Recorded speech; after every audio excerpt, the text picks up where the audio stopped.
Tout comme la machine à vapeur ou l'électricité dans le passé, l'intelligence artificielle est en train de transformer notre monde et notre société en faisant d'elle l'une des technologies les plus stratégiques du XXIe siècle. Aujourd'hui plus que jamais, les géants de la consommation, les fabricants de produits tech, d'électroménagers et de voitures embarquent l'IA dans leurs produits. Elle est également au cœur de la médecine du futur, de l'industrie, des secteurs banque et assurance, de la défense ou de l'aéronautique. Quant à l'arrivée de l'IA générative, elle représente un bouleversement technologique qui redéfinit notre relation aux machines et alimente un inépuisable débat entre technophiles et technophobes. Ce qui nous amène au thème de ce premier bar des sciences de l'année, faut-il avoir peur de l'intelligence artificielle? Est-ce que tu as peur de l'intelligence artificielle? Non, je pense que c'est un très bon outil qui ça va nous permettre d'évoluer par rapport à certains métiers. Oui, un petit peu, parce qu'il y a des fois où ça peut dépasser les bornes. Je suis un peu mitigée, puisque je trouve que ça fait un peu peur quand on voit les images, par exemple, du pape modifié et tout ça. C'est-à-dire qu'on peut faire croire à n'importe qui, n'importe quoi. Non, pas spécialement. Il faut savoir comment l'utiliser, mais en soi, ça va. C'est comme tout, hein, toute chose peut être mal utilisée. L'intelligence artificielle, le terme date du milieu des années 50, mais avant, il y a eu des activités informatiques qui, logiquement, peuvent en relever. Et après-guerre, Mathieu Lafourcade, docteur en informatique, chercheur au laboratoire d'informatique, de robotique et de microélectronique de Montpellier. l'informatique a trouvé une application surtout dans la traduction automatique. Alors, c'est très simple, c'est les Américains récupéraient des documents russes, alors souvent des documents ouverts, comme la Pravda, et il fallait les traduire pour voir s'il y avait quelque chose d'intéressant. Et l'idée, c'est qu'il y a une telle masse de documents qu'ils n'avaient pas assez de traducteurs humains pour les traduire. Et donc, ils ont demandé aux informaticiens de l'époque, est-ce que vous pourriez faire un logiciel qui traduirait ces documents, même mal, mais rapidement. Et puis, si dans la mauvaise traduction, on suppose quelque chose d'intéressant, on donnera la traduction à refaire par un être humain, un traducteur humain. Et les informaticiens, comme d'habitude, ont dit bingo, on vous fait ça sous un mois. Et en fait, on y est encore. Donc, on a survendu le truc. Et c'est à partir de ce moment-là. Alors, il y a eu des rapports de. Vous savez, comme les Américains, ils aiment bien faire les rapports, surtout des commissions d'enquête, dans les cas d'échec de projets. Alors, il y a eu des financements qui ont été coupés, etc. Et les gens ont commencé à se poser la question, sérieusement, qu'est-ce que ça voulait dire de comprendre le langage? Et en fait, les premières applications de l'IA, c'était lié essentiellement à la traduction, à la compréhension des textes, et puis un peu après aussi à l'interprétation des images. Alors, souvent, les militaires finançaient plus ou moins fortement ce genre de recherche. Voilà. Après, parmi les grandes étapes, vous avez dû entendre parler dans les années 80 de ce qu'on appelait les systèmes experts. Donc l'idée des systèmes experts, c'était de faire des programmes intelligents qui allaient, par exemple, on donnait un dossier patient encodé d'une certaine manière et qui allait essayer de faire le diagnostic. Mais pour ça, c'était assez pénible à réaliser parce qu'il fallait que des experts, donc souvent des médecins, encodent des connaissances et encodent des règles. Et ça, c'était. Alors, ça marchait bien, certains marchaient bien, mais il y avait un problème de force d'effort nécessaire pour que ces systèmes marchent vraiment correctement. À peu près, alors un peu avant, d'ailleurs, a commencé l'idée des réseaux de neurones artificiels a commencé à émerger. C'est-à-dire l'idée était d'imiter ce qu'il pouvait y avoir dans le cerveau humain. Alors, évidemment, dans l'histoire de l'intelligence artificielle, très souvent, on s'est intéressé à ce qui existait d'intelligent dans la nature, donc en général dans la nature biologique, chez les animaux et chez les humains. On faisait beaucoup d'introspection, ah ouais, comment j'ai cette idée, qu'est-ce que j'en fais, etc. Et après, pour essayer de le transcrire dans des programmes informatiques.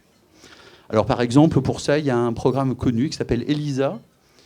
ELISA, alors c'est un programme très simple, mais qui jouait le rôle d'un psychanalyste rogérien.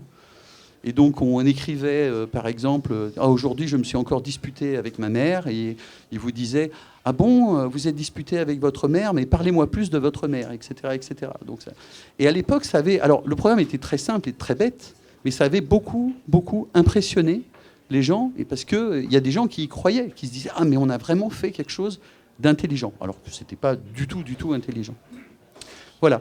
Et pour conclure, puisqu'on ne m'a pas donné beaucoup de temps, vers la fin des... Alors, il y a eu beaucoup de recherches sur les réseaux de neurones, puisqu'on parle beaucoup de ça, c'est très à la mode.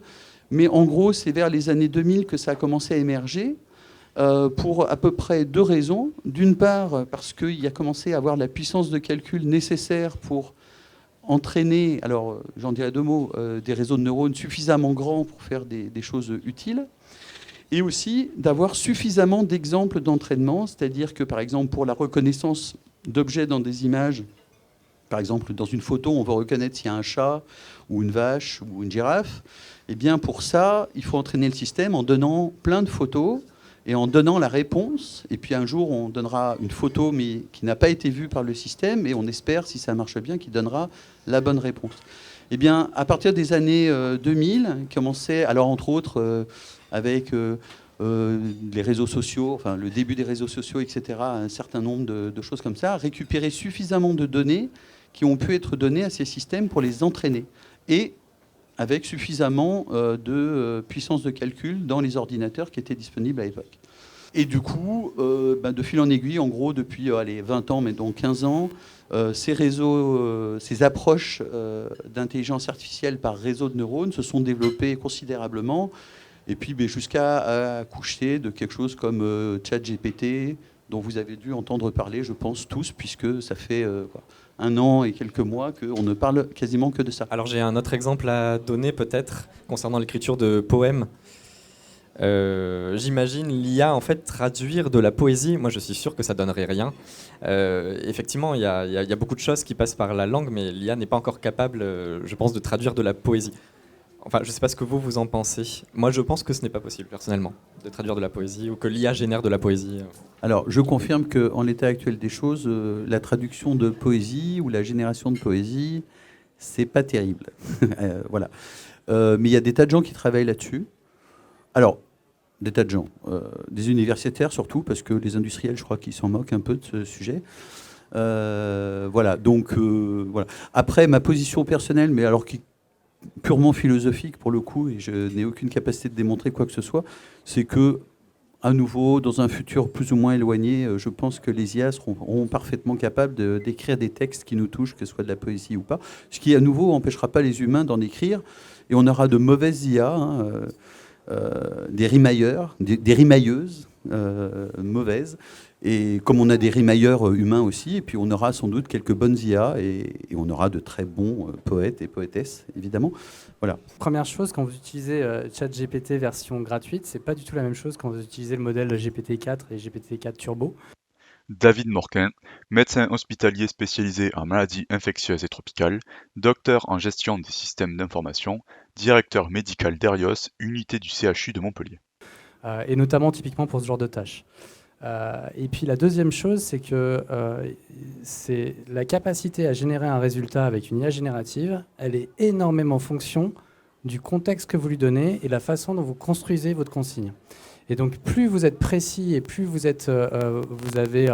suivez une certaine ordre d'étapes dans la façon de prompter, c'est pour ça que le métier de prompt engineering prend tellement d'importance, plus vous allez avoir des résultats qui sont impressionnants.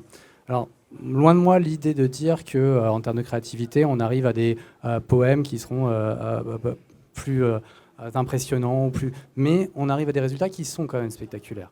Et on arrive en donnant, fais-moi, je prends le dernier exemple que moi j'avais fait générer un poème fais-moi un poème sur la relation patient-malade assistée par l'IA.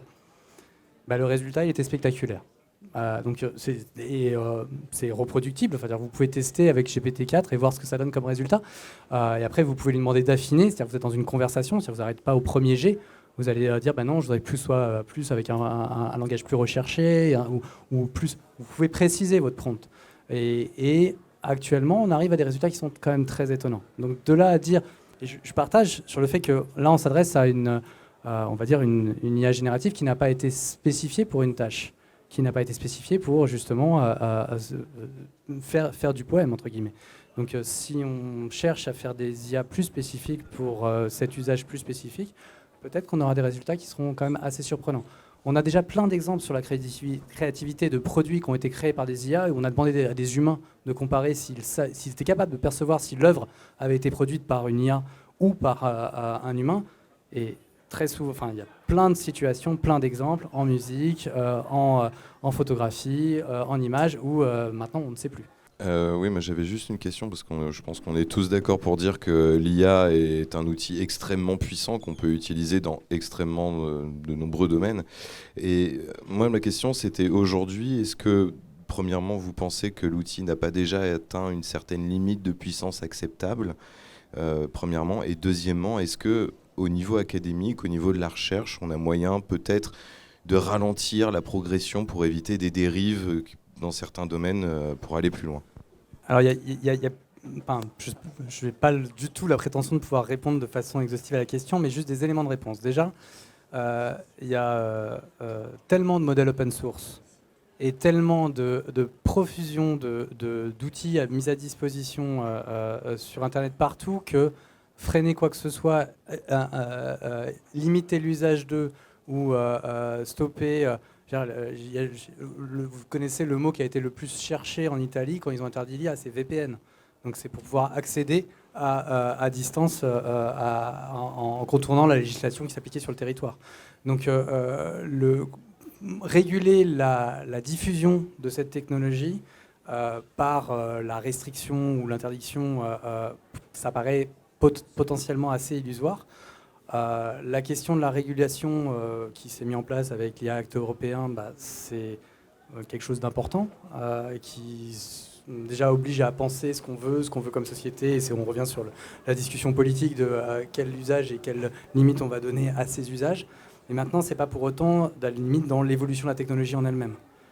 C'est plus la régulation dans les usages qu'on peut imaginer et puis tout simplement faire évoluer le droit par rapport aux conséquences de l'usage ou du mésusage de ces technologies. Le seul moyen de limiter le développement de l'IA, c'est si vous contrôlez les cartes graphiques GPU, les cartes vidéo. Alain Chavagneux, professeur à la faculté de pharmacie, responsable du master biologie santé, parcours chimie médicinale translationnelle. Donc si vous avez des cartes graphiques, c'est bon, vous pouvez y aller. Si vous n'en avez pas, vous ne pourrez pas développer. Et on voit en termes, vous avez posé la question, est-ce qu'on ne pourrait pas ralentir? On voit qu'en fait, sur une solution qui a été trouvée sur un modèle, on voit émerger d'autres modèles, des fois plus simples, de plus en plus vite. Donc vous avez des cartes graphiques, vous avez des modèles, ça ira de plus en plus vite. Voilà. Bonsoir, donc je vais essayer d'aller rapidement. La première question... je ne crois pas que ce soit le cas, mais est-ce qu'on sait s'il y a des IA qui sont capables d'apprendre sur d'autres IA? C'est la première question. Et du coup, vis-à-vis de cette première question, est-ce qu'il n'y a pas un risque aussi, nous on le voit au niveau du web, d'assèchement du contenu du web à cause des réponses des IA? Par exemple, on a vu Stack Overflow, nous dans l'informatique, ils ont bloqué les réponses de ChatGPT en automatique.